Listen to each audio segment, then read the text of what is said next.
वक्रतुंड महाकाय सूर्यकोटि समप्रभा निर्विघ्नं कुरु मे देव सर्वे कार्येषु सर्वदा। ओम गण गणपति नमः। ओम नमः शिवाय। हरे कृष्णा। आप सभी भक्तों का दिन शुभ और मंगलमय हो। भगवान गणेश की कृपा सदैव आपके ऊपर बरसती रहे। आज पौष मास की गणेश चतुर्थी का व्रत है, जिसे अखुरत संकष्टी चतुर्थी के नाम से जाना जाता है। इस दिन चंद्रमा को जल अर्पित करके व्रत को पूर्ण किया जाता है। इस दिन गणेश जी के दर्शन और व्रत करने से बहुत ही पुण्य फल की प्राप्ति होती है। पौष मास में संकष्टी चतुर्थी का व्रत कर रहे भक्तों को दोनों हाथों में पुष्प लेकर श्री गणेश जी का ध्यान और पूजन करने के बाद पौष गणेश चतुर्थी की कथा को जरूर ही सुनना चाहिए। तो आइए भगवान गणेश के चरणों का ध्यान करते हुए कथा का शुभ आरंभ करते हैं। एक समय रावण ने स्वर्ग के सभी देवताओं को जीत लिया और संध्या करते हुए बाली को पीछे से जाकर पकड़ लिया। वानर राज बाली रावण को अपने बगल में दबाकर किष्किंधा नगरी ले आए। अपने पुत्र अंगद को खेलने के लिए खिलौना दे दिया। अंगद रावण को खिलौना समझकर रस्सी से बांधकर इधर उधर घुमाते थे। इससे रावण को बहुत कष्ट और दुख होता था। एक दिन रावण ने दुखी मन से अपने पितामह पुलस्त्य जी को याद किया। रावण की यह दशा देखकर पुलस्त्य जी ने विचारा कि रावण की यह दशा क्यों हुई है। उन्होंने मन ही मन सोचा, अभिमान हो जाने पर देव, मनुष्य और असुर सभी की यही गति होती है। पुलस्त्य ऋषि ने रावण से पूछा, तुमने मुझे क्यों याद किया? रावण बोला, पितामह, मैं बहुत दुखी हूँ। मेरे नगरवासी मुझे धिक्कारते हैं। अब आप ही मेरी रक्षा करें। रावण की बात सुनकर पुलस्त्य जी बोले, रावण, तुम डरो नहीं, तुम इस बंधन से जल्द ही मुक्त हो जाओगे। तुम विघ्न विनाशक श्री गणेश जी का व्रत करो। पूर्व काल में वृत्तासुर की हत्या से छुटकारा पाने के लिए इंद्रदेव ने इस व्रत को किया था, इसलिए तुम भी करो। तब पिता की आज्ञा के अनुसार रावण ने भक्ति पूर्वक व्रत किया और बंधन रहित हो अपने राज्य को प्राप्त किया। पौष मास की इस चतुर्थी का व्रत जो भी करता है उसे सफलता अवश्य मिलती है और संतान की चाह रखने वालों की मनोकामनाएं पूरी होती हैं। आज के दिन भगवान गणेश का पूजन करके उन्हें तिल गुड़ के लड्डू और दूर्वा चढ़ाने से भक्तों के सभी कष्ट दूर हो जाते हैं और जीवन में समृद्धि भरा आशीर्वाद प्राप्त होता है।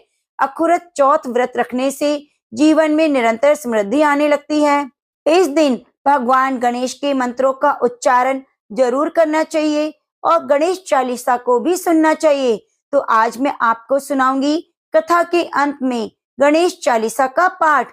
तो प्रिय भक्तों, आप कथा के साथ जुड़े रहिए। अब आइए सुनते हैं चतुर्थी व्रत की दूसरी कथा।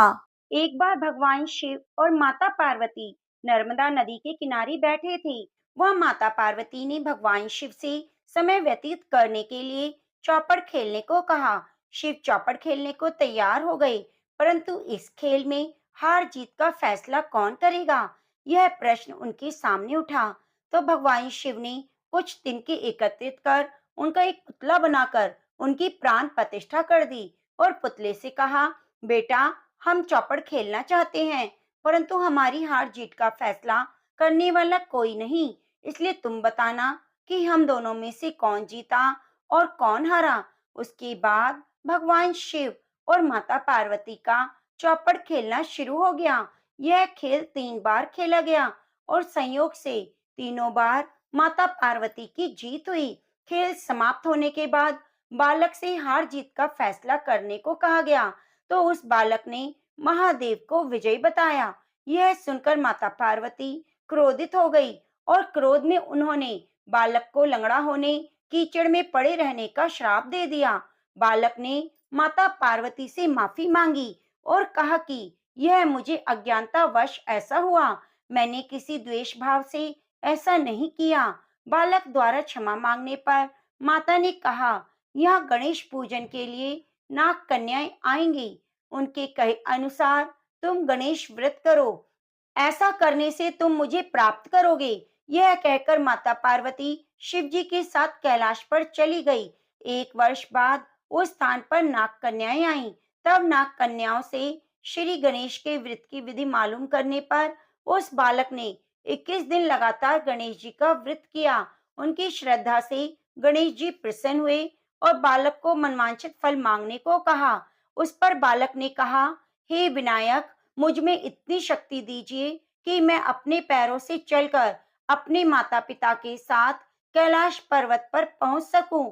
यह देखकर प्रसन्न हो, तब बालक को वरदान देकर गणेश जी अंतर्ध्यान हो गए। इसके बाद वह बालक कैलाश पर्वत पर पहुंच गया और कैलाश पर्वत पर पहुंचने की अपनी कथा उसने भगवान शिव को सुनाई। चौपड़ वाले दिन से माता पार्वती शिव जी से विमुख हो गई थी, अतः देवी के रुष्ट होने पर भगवान शिव ने भी बालक के बताए अनुसार 21 दिनों तक गणेश जी का व्रत किया। इस व्रत के प्रभाव से माता पार्वती के मन में भगवान शिव से जो नाराजगी थी वह समाप्त हो गई। तब यह व्रत की विधि भगवान शंकर ने माता पार्वती को बताई। यह सुनकर माता पार्वती के मन में भी अपने पुत्र कार्तिकेय से मिलने की इच्छा जागृत हुई। तब माता पार्वती ने भी 21 दिन तक गणेश जी की पूजा अर्चना की। दूर्वा फूल लड्डुओं से गणेश जी का भोग किया। व्रत के 21वें दिन कार्तिकेय स्वयं माता पार्वती से आ मिले। उस दिन से श्री गणेश जी चतुर्थी का यह व्रत सभी मनोकामनाओं की पूर्ति करने वाला माना जाता है। इस व्रत को करने से मनुष्य के सभी संकट दूर हो जाते हैं और सुख समृद्धि की प्राप्ति होती है। तो अब आइए सुनते हैं चौथ माता की कथा। पौराणिक कथा के अनुसार एक गांव में एक सेठ सेठानी थे। उनका एक बेटा और बहू थे। बहू सबको भोजन कराकर फिर स्वयं भोजन करती। एक पड़ोसन ऐसी भी थी जो रोज पूछती, बहू आज क्या बनाया, क्या खाया? तो बहू कहती, ठंडो बासी। एक दिन उसके पति ने ऐसा सुनकर विचार किया, आज तो पकवान बनाए जाएं, फिर देखें मेरी पत्नी क्या कहती है। उसने तरह तरह के पकवान बनवाए और घर के सभी लोगों ने एक साथ बैठकर भोजन किया। आज भी पड़ोसन ने पूछा तो बहू ने कहा कि ठंडो बासी। सेठ के लड़के ने सोचा, हो ना हो कोई बात अवश्य है जिससे कि मेरी पत्नी ऐसा कहती है। उसने पत्नी से पूछा, तुम रोज ठंडो बासी खाया, ऐसा क्यों कहती हो, जबकि हम सब ने एक साथ बैठकर कई तरह के पकवान खाए। उसकी पत्नी बोली, हम जो खा रहे हैं वह बाप बूढ़ों की कमाई है। जिस दिन आप कमा कर लाओगे उस दिन मैं समझूंगी हम ताजा भोजन कर रहे हैं। अब एक दिन लड़के ने माँ से कहा, मैं एक बड़े शहर में कमाई करने जा रहा हूँ। माँ बोली, बेटा अपने पास इतना धन है, खाया नहीं खत्म होगा। माँ के मना करने पर भी बेटे ने स्वयं कमाने का दृढ़ निश्चय कर लिया और जाते समय पत्नी से कहा, मैं जब तक कमाकर बहुत सा धन लेकर ना आ जाऊं तुम चूल्हे की आग मत बुझने देना। एक दिन चूल्हे की आग बुझ गई तो मन ही मन घबराने लगी, कहीं मेरे पति पर संकट तो नहीं आन पड़ा। जल्दी से पड़ोस में से आग लाकर चूल्हे में रख दूं।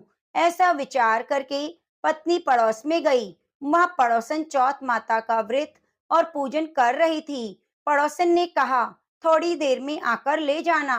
तो बहू ने पड़ोसन से पूछा, आप यह व्रत क्यों करती हैं, क्या मिलता है?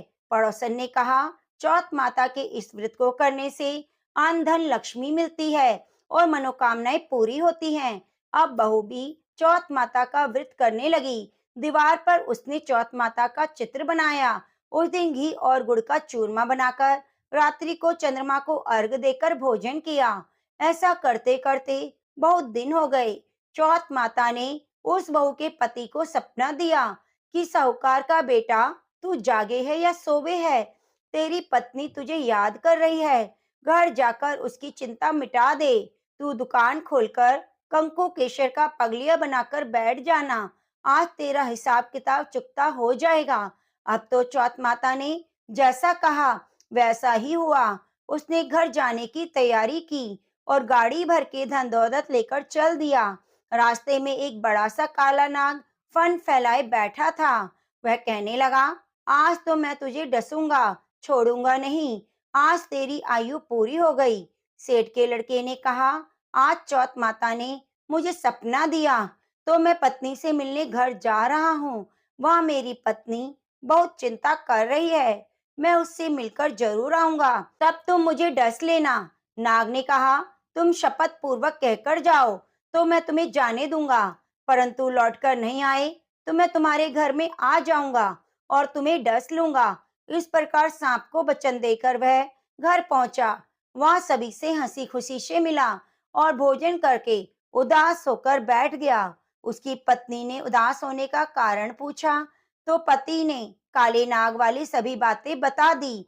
कहा कि यदि मैं उसके पास नहीं जाऊंगा तो वह घर पर ही आकर मुझे डस लेगा। पत्नी बहुत चतुर थी। उसने कहा, आप नहीं घबराओ, मैं एक उपाय करती हूँ। पत्नी ने कमरे की 7 पैड़ी धोई। पहली पैड़ी पर रेत, दूसरी पर इत्र, तीसरी पर गुलाल फूल, चौथी पर कंकु केसर, पांचवी पर लड्डू पेड़ा, छठी पर गादी गलीजा और 7वीं पैड़ी पर दूध का कटोरा भरकर रख दिया। इस प्रकार वह 7 पैड़ी सजाकर बैठ गई। आधी रात होते ही नाग आकर पैड़ी चढ़ने लगा।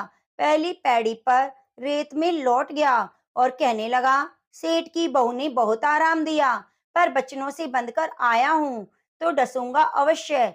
इसी प्रकार 7 पैड़ियों पर नाग आराम करता हुआ और कहता हुआ कि डसने कमरे में जरूर जाऊंगा, कि चौथ माता ने विचार किया कि मैं इसे नहीं बचा पाई तो कौन मेरा विश्वास करेगा, कौन मेरी पूजा करेगा। तो चंद्रमा जी और चौथ माता ने उसे बचाने का विचार किया। चंद्रमा ने उजला किया, चौथ माता ढाल बनी और गणेश जी ने तलवार लेकर नाग को मार दिया, ढाल से ढक दिया। अब बहू भी थकी हारी सो गई। लोग बेटे से मिलने आए, परंतु बेटा बहू तो उठे नहीं थे। बहुत देर हो गई तो माँ उन्हें उठाने गई, तो माँ ने 7 पैड़ियों पर जो कुछ देखा वे बहुत घबराई और बेटा बहू को आवाज लगाई। बेटा बहू उठे तो देखा एक ढाल तलवार वहां पड़ी है। ढाल उठाई तो काला नाग मरा हुआ पड़ा था। बेटा बहू ने सोचा कि आज तो धर्म कर्म ही सामने आ गया, जो भगवान गणेश और चौथ माता ने हमारी रक्षा की है। चौथ माता, जैसे आपने सेठ के बहू बेटे की रक्षा करी, वैसे सबकी करना। हे चौथ माता, आपकी कथा को जो भी सुने, हुंकारा बने, जो भी कथा को कहे, उसकी सभी विघ्नों को दूर करना।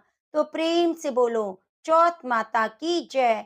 प्रिय भक्तजनों, अब आइए सुनते हैं भगवान गणेश के विघ्नहर्ता स्वरूप की कथा। इस कथा को सुने बिना चौथ माता के व्रत की कथा अधूरी मानी जाती है, इसलिए आप कथा को पूरा अवश्य सुनिए। प्रेम से बोलो, गौरी पुत्र गणेश की जय हो। एक समय की बात है, भगवान श्री हरि विष्णु का विवाह लक्ष्मी जी के साथ तय हुआ। विवाह की तैयारियां जोरों शोरों से होने लगी। सभी देवी देवताओं को निमंत्रण पत्र भेजे गए, परंतु गणेश जी को निमंत्रण नहीं दिया गया।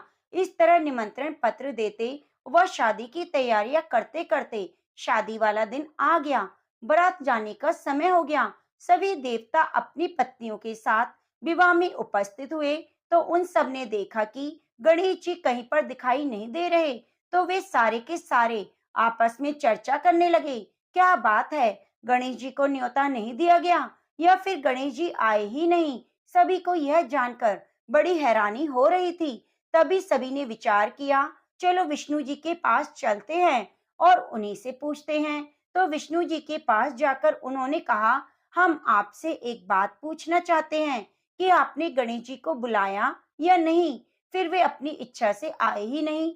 तो विष्णु जी कहने लगे, गणेश जी के माता पिता को हमने न्योता भेज दिया है, अगर वे आना चाहते हैं तो उनके संग आ जाएंगे, अलग से न्योता देने की जरूरत नहीं।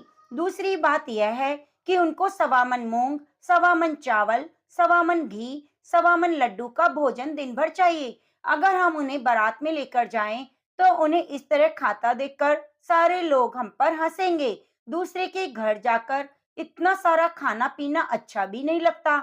इस तरह बात चल रही थी तो किसी ने सुझाव दिया कि अगर गणेश जी आ जाएं तो क्या द्वारपाल बनाकर घर पर बिठा देना, कह देना कि तुम घर का ध्यान रखना। गणेश जी को यह नहीं लगेगा कि उन्हें बुलाया नहीं। तो विष्णु जी को यह बात पसंद आई और उन्होंने गणेश जी को न्योता भेज दिया। न्योता मिलते ही गणेश जी बड़े प्रसन्न होकर सज धज कर आ पहुंचे। तो विष्णु जी कहने लगे, आप घर की रखवाली करना, घर की रखवाली के लिए कोई रिश्तेदार तो चाहिए, तो मुझे आपसे समझदार और जिम्मेदार कोई दूसरा नहीं लगा। तो यह सुनकर गणेश जी बहुत प्रसन्न हुए और गणेश जी को घर की रखवाली के लिए बिठा दिया। बारात वहां से चल दी। नारद जी ने देखा गणेश जी दरवाजे पर बैठे हैं और बारात सारी चली जा रही है। तो वे गणेश जी के पास गए, पूछने लगे, तुम बारात में क्यों नहीं जा रहे? तो गणेश भगवान कहने लगे, मुझे तो घर की जिम्मेदारी दी है, कोई समझदार आदमी घर की रखवाली के लिए होना चाहिए, इसलिए मैं यहाँ पर रुक गया हूँ। तो नारद जी कहने लगे, उन्होंने आपका अपमान किया है, विष्णु जी तो आपको बुला ही नहीं रहे थे। जब सबने पूछा तो वे कहने लगे कि उनके कान बड़े बड़े, सूंड मोटी मोटी, पेट बड़ा बड़ा, यह देखकर लोग हंसेंगे। और उनका खाना कितना है, 1.25 मन लड्डू, 1.25 मन चावल, 1.25 मन घी। बारात में ले जाकर मेरे ससुराल वालों की तो बदनामी होगी। बारात में देखो कैसे बाराती आए हैं। तो ये सुनते ही गणेश जी को बहुत गुस्सा आया।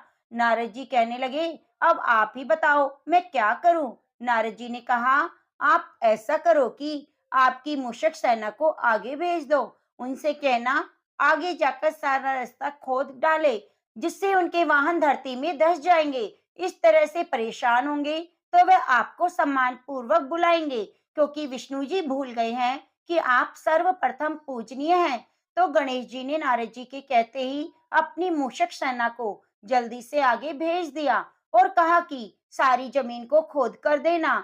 तो चूहों ने जैसा गणेश जी ने बोला वैसा ही किया। जैसे ही विष्णु जी की बारात वहां से गुजरने लगी तो रथों के पहिए धरती में धंस गए। लाख कोशिश की परंतु पहिए ना निकले। सभी ने अपने अपने उपाय किए पर पहिए नहीं निकले, सभी जगह से टूट गए। अब किसी की समझ में नहीं आ रहा था कि वह क्या करे। उधर शादी का मुहूर्त निकला जा रहा था तो विष्णु जी बड़े ही परेशान थे। तब नारद जी वहां पहुंचे और कहा कि आप लोगों ने गणेश जी का अपमान करके अच्छा नहीं किया है। यदि उन्हें मनाकर लाया जाए तो आपके कार्य सिद्ध हो जाएंगे और आप पर आया संकट टल जाएगा। शंकर भगवान ने अपने दूत नंदी को भेजा। नंदी गणेश को लेकर आए। गणेश जी का आदर सम्मान के साथ पूजन किया। तब जाकर कहीं रथ के पहिए निकले। निकल तो गए पर जगह जगह से टूट फूट गए। अब उन्हें सही कौन करे? पास के खेत में एक खाती काम करता था। उसे समाचार भेजा गया कि सारे रथों के पहिए सही कर दो। वे अपने खेत का काम छोड़कर कारीगर का सारा सामान लेकर वहां आ गया। जैसे ही वह रथ के पास बैठा तो कहने लगा, श्री गणेशाय नमः। ऐसा कहकर गणेश जी की मन ही मन वंदना करने लगा। देखते ही देखते गणेश जी ने सभी पहियों को थोड़ी देर में ठीक कर दिया। तो वह देखकर नारद जी से कहा कि मैं आपसे एक बात पूछना चाहता हूँ कि आपने श्री गणेशाय नमः क्यों कहा? तो खाती ने कहा, हे देवताओं, आपने सर्वप्रथम गणेश जी को नहीं मनाया होगा, ना ही पूजा की होगी, इसलिए संकट आया। तो नारद जी विष्णु भगवान से कहने लगे, हमने गणेश जी को सर्वप्रथम पूजनीय बनाया था और आज ही हम उन्हें भूल गए। हमसे मूर्ख और अज्ञानी कौन हो सकता है? तो ये सुनते ही विष्णु भगवान गणेश जी से माफी मांगते हैं और गणेश जी की पूजा करते हैं, उनका ध्यान करते हैं।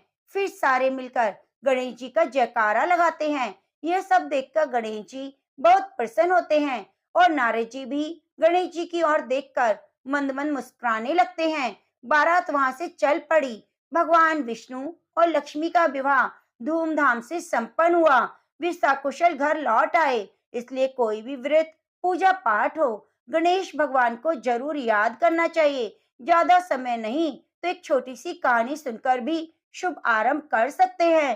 तो प्रेम से बोलो गणेश भगवान की जय। जय गणपति सद्गुण सदन, कविवर बदन कृपाल, विघ्न हरन मंगल करण, जय जय जय गिरिजा लाल। जय जय गणपति राजू, मंगल भरण करण शुभ काजू। जय गज बदन सदन सुखदाता, विश्व विनायक बुद्धि विधाता। वक्र तुंड सुचि सुंड सुहावन, तिलक त्रिपुंड भाल मन भावन।